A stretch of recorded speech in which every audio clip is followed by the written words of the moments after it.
when it comes to reducing hatred, to reduce sinah, to reduce lashon hara. How do we do it? How does a person who, practically speaking, says the Pele Yoetz, let's say you have Reuven who ran out, hates Shimon. Shimon bothered him. Shimon did something wrong to Reuven.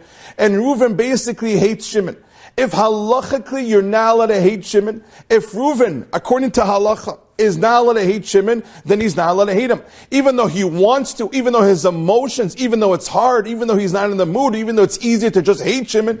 But just like we look at halacha when it comes to washing our hands for bed, just like we look at all the other halachas, we should start looking at sinah. There's halacha system to our emotions as well. Emotions also have a halacha system. And sinah is one of them, says the Pele Yoetz. So even though a person has so much ta'anot, so much reasons as to why he tells himself, I'm allowed to hate Shimon in this case. Look what Shimon did to me. I'm sure Hashem agrees with me. All these ta'anot, says the Pele Yoetz, is all hevel. It's all meaningless because there's a halacha system.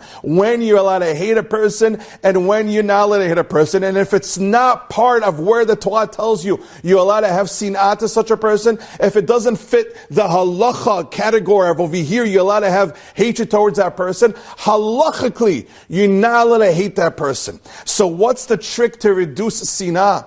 What's the trick to reduce lashon hara? We have to start looking at these things more of a halacha perspective, not necessarily only in an emotional way.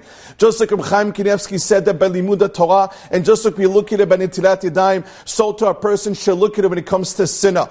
Basis hatred, sinat chinam. What defines sinat chinam? That the Bet HaMikdash was destroyed, he says the Pele Yoetz. Sinah, hatred, chinam. What does chinam usually means? Free. What does a free over here means? It means halachically free, meaning halachically you're not allowed to hate this person. So why do you hate him? Don't go after your emotion. Go after the law. Go after the letter of the law. Go after halakha. Halachically you're not allowed to hate him. It's called sinat.